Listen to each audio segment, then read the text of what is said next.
something very seriously, and it's been on my heart for a while.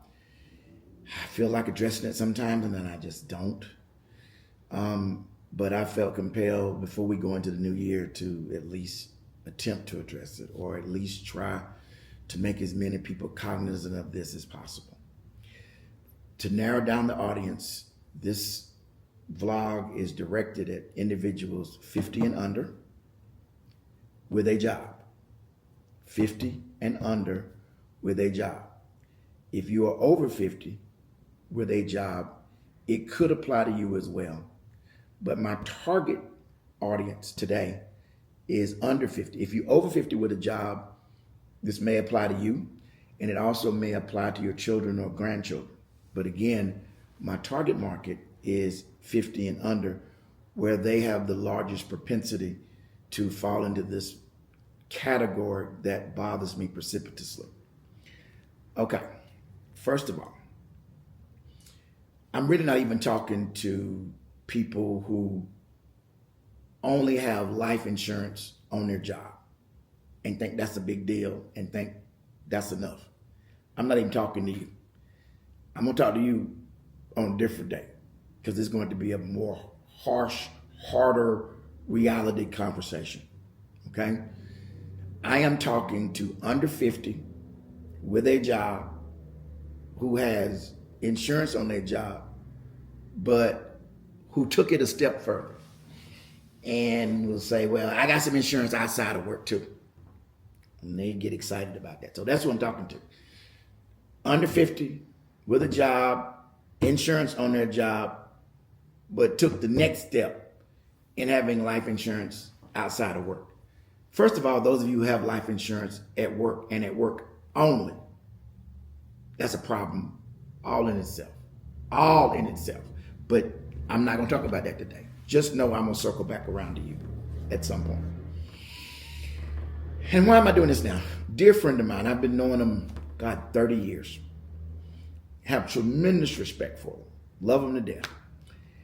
And they called, we were talking about politics and real estate and stuff going on in the community. And they needed some health insurance, which we were happy to accommodate them with that, because it's open enrollment. And then they started talking about their term policy that they bought 10 years ago. And of course, I just recoiled.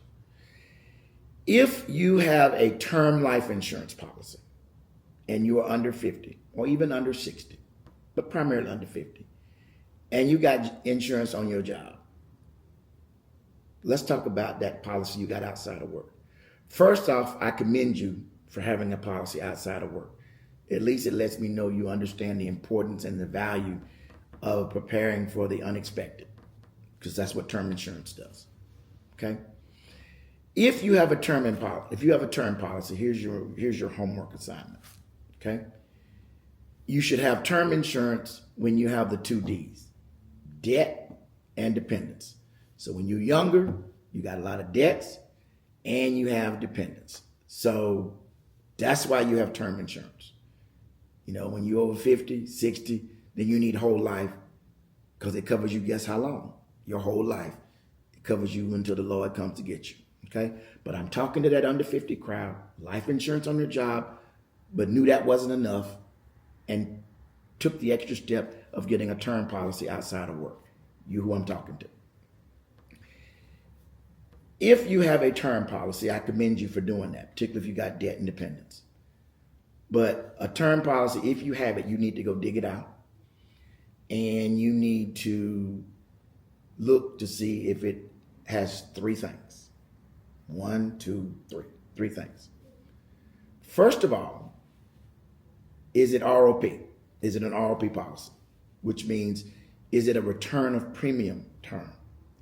Which means if you took it out for 20 years or 30 years, when that 20 or 30 years is up and you did not die, does it give you your money back? Or is it just money you spent and it's over? I can assure you 95% of you who have term policies have policies that run 20 to 30 years, and when the term's up, it's up and the money you spent is gone. So the first thing you need to check is to make sure your term policy is an ROP policy, which is return of premium. which means when the 20 years is up, 15, 25, 30, ever how long you set it up, do you get your money back if you didn't die? That's item one. Okay? Number two, the thing you need to make sure of is, does your policy have living benefits? Like pay you money while you living, not just money to go to somebody else if and when you die. When we talk about living benefits, stuff like accelerated death benefit. If the doctor says you're going to die within 12 months, you can take all the money now to help you with your medical bills and household expenses while you're living. Does it have a confined care rider, which means if you end up having to go to rehab for any reason, nursing home for any reason, you can use the money out of your policy to pay for that. Chronic illness, like you all of a sudden you in a point where you can't feed yourself, or can't clothe yourself, or can't take you to the bathroom. Does it give you money to pay somebody to come in and see about you and help you do that? Or more down to earth, like something that'll resonate with you like right now. Let's say you're 35. You probably won't die between now and 65. But I can promise you at some point over the next 10, 20, 15, 25 years, you're going to be sick, hurt, and can't work for a minute. Does your policy have a disability component in it that pays you up to $2,000 a month for 24 months if you're sick, hurt, and can't work? If you're out of work, does it forgive you having to make your premiums until you get another job so you don't lose your coverage? Okay. Does it have a waiver of premium? So let's say you get sick, hurt, can't work. You don't have to pay the policy anymore, but it still stays in place. I'm not going to get into all the different living benefits there are. There are like 9. But look at your policy. Does it pay you when you're sick, hurt, and can't work, and provide you with income so you don't lose your home, lose your apartment, lose your car, lose your quality of life? So number 2. Number one, is it the return of premium? And number 2, does it provide living benefits? Okay? Or it's just money you spending out in case you die. If you're finding this information helpful and you're enjoying it, please hit the like button and drop us a comment below. Also, smash the subscribe button so the next time we put out information like this, if you're finding it valuable, you'll get notified so you can see what else we're sharing. Thanks. And third, that I want you to think about. Number 3, is it convertible? Now, what does that mean? It means 95% of you under 50 with a job who knew you needed to get a term policy, it's not convertible, which means when the 20 years is up, 25, 30 years up, it's up. And then you got to hope you can go get a whole life policy somewhere and that you haven't developed some kind of condition that will prevent you from being insurable. If you have a term policy, just as sure as there's a God in heaven, you better make sure it has a convertibility feature in it, which means when the term period is up, you can convert that policy to a whole life policy that'll take you to the Lord comes get you without proof of insurability. If you don't, let's say you took a policy out at 35 and it goes to 55, 20 years. But guess what? At age 45, you became a type 2 diabetic, okay? And then now you're no longer insurable. So your term policy ends at 55, so now you need some more insurance, but now you've become a type 2 diabetic in between and high blood pressure, and now you can't get insured. So now you just got to go wait till the Lord come get you and you leave a bill and a mess for your family to pay for. Wrong. Don't do that. Oh, so many people do that. It just tears my nerves up. Please, if you got a policy outside of work, which I commend you for doing, for God's sake. Shame on the ones that just have a policy at work and think they got something. Because only 2.8% of people ever benefit from life insurance on the job, because most people don't die while they still working.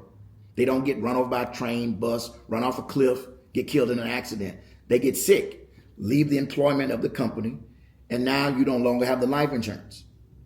And now that you're sick, guess what you can't get? You can't get a policy because you're sick. So I'm going to do that conversation another day because as my late grandmother used to say, I don't want to upset myself. I don't want to upset myself talking about people who only have life insurance on their job and think they got coverage.